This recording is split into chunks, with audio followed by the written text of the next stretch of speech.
Hi, I'm Pippa Hankinson. I produced the film Blood Lions, and after which we went on to set up the NGO by the same name. I was born and grew up in Malawi, and we were just in a very remote part of Malawi where we were just surrounded by wild animals and wilderness. And yeah, it was here where my love for all things wild was rooted.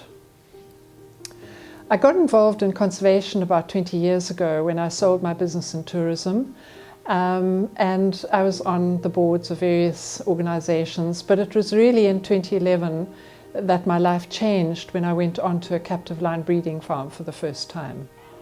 When I arrived at the farm, it was a huge shock. It was all behind very high fences. There were triple gates to go into there.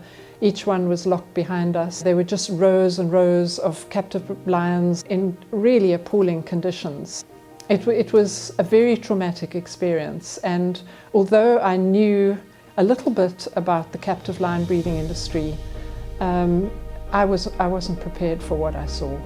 To see animals split up like this, being force-bred, the cubs being taken away from their mothers within days of being born so that the lionesses will go back into estrus, just all done to induce rapid breeding cycles. What was happening on these farms had absolutely nothing to do with conservation whatsoever.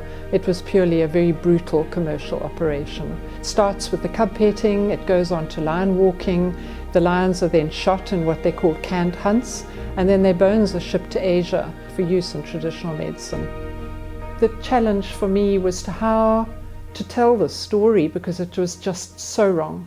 The only way that I could think to bring this industry to the public attention would be to make a film, but not being a filmmaker by profession, it wasn't an easy decision, but I just knew that I had to do it. And so I also knew that I needed a team of professionals to help me, so I set out to find some people, and although they all knew that it was an incredibly dangerous thing to do, they all came together. It was a very small group on the production team, and within 2.5 years we had premiered the film.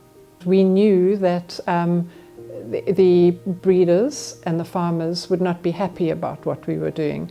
We all received a number of physical and verbal threats, and we were thrown off the farms when we were trying to film on them. We also had a couple of court cases against us once we'd premiered. After the premiere, we set up the campaign to continue the work of the film, number one, and number two, to continue shining a light on this industry, to keep it in the spotlight. The only way that this industry will ever get closed down is if policy changes. Ultimately, the breeding has to stop.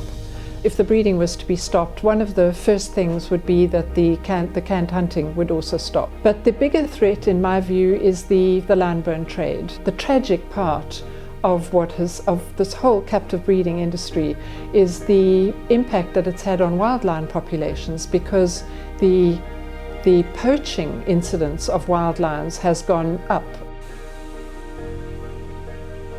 The journey has been a hard one for me, because I always felt along the way that I wasn't properly qualified, I didn't have the right experience, but I just knew deep down that my passion and my drive, together with the support that I had from my family and the production team, would carry me through.